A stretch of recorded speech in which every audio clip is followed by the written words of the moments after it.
Para sa first step, pupunta muna tayo sa pcci.org.ph. Pwede nyo itong gawin sa inyong mga laptop or PC or pwede rin naman sa cellphone. Pagka dumating na tayo sa site ng PCCI, hahanapin lang natin yung forms at doon tayo sa online application forms. I-click lang natin ito. Makikita na natin ang page na ito at scroll down lang natin hanggang makita natin yung membership card.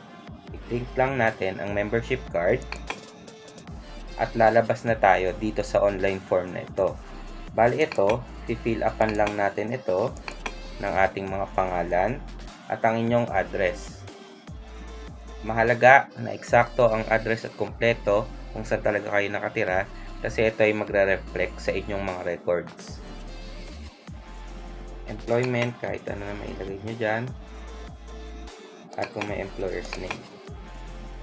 So, meron ding ibang boxes dito. Would you like to participate in our dog shows? And can we call you to help in our club activities? Pwede nyo rin i-click kahit ano dyan. Tapos, i-tick nyo lang yung box ng terms and conditions. Tapos, submit. After ng ilang days, siguro mga 1 to 2 days, makakatanggap kayo ng email na magmumula sa PCCI. At ito yung makikita nyong email. PCCI Membership Application Received at andyan yung transaction number and code. So, ayan, natanggap na ng PCCI yung inyong online application na sinubmit. Tapos, after ng ilang araw, ito naman yung matatanggap nyong message. So, after nyo ma-receive yung unang email, makakatanggap kayo ng second email na lalaman ng PCCI Membership Application Payment Instructions. Ito na yung instructions kung paano natin babayaran yung ating membership fee through online. At makikita din natin dito kung saan tayo magbabayad. Ito yung ating bank account na pwede pagbayaran. So, ayan, makikita natin yung iba't ibang bank account ng PCCI na pwede natin pagdepositan ng ating payment. So, para sa payment naman, ito ang mga account name nila, Philippine Canine Club, pwedeng sa China Bank, at pwede rin naman sa BDO. So, sa akin, ginawa ko dito, nag-transfer na lang ako ng aking bayad doon sa BDO account nila. So, on my case, nagkaroon ako ng pangatlong email na na-receive. Ito rin ay galing sa PCCI. Dito, ipinaliwanag nila yung steps na dapat kong gawin para ma-process yung payment. So, dito sa email na to, makikita kung magkano yung aking babayaran, tsaka yung ano-ano yung mga documents na kailangan pa. On my case, pinag-send ako ng ID picture na 2x2, which is JPEG image lang. Nag-send din ako ng isang valid government ID, back and forth, syempre. At yung screenshot ng proof of payment ko na dineposit sa bank account ni PCCI para sa bayad ng membership fee. So, dito sa email na to, dito ko in-attach lahat.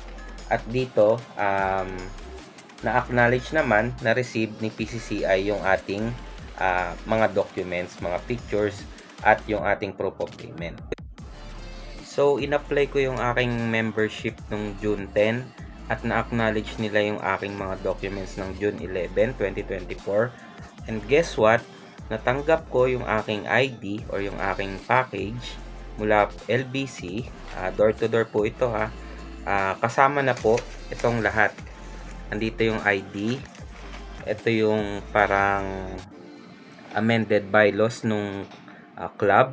At andito rin yung resibo ng ating pinagbayaran. So, dun sa mail na yon, andito na lahat, no? So, yung bylaws, pwede nyong basahin yan para maintindihan yung ibang aspects about sa PCCI. At syempre, andito yung ID. Ito yung pinaka-exciting part. So, takpan ko lang yung ano. So, yan yung ID. Nakapangalan sa akin. So, nakalagay dyan na associate member. Doon sa bylaws, sa booklet, makikita nyo kung ano ibig sabihin ng associate member. Kung ano lang yung pwedeng gawin ng isang associate member. At yung likod. So, ayan. Bali, mabilis lang kung makokompleto nyo yung documents kaagad, mabilis din mapaprocess yung membership ninyo. Sabi nila 2 to 3 weeks, pero sa akin in 5 to 6 days lang na-receive ko na kagad yung ID ko. So I live here in Luzon sa Cavite, and sila ay from NCR sa Quezon City, and 5 days yung aking naging 5 to 6 days yung aking naging time para makuha ko kagad yung ID. So sana may natutunan kayo, at next time pag-usapan naman natin yung pag-register ng kennel. Salamat!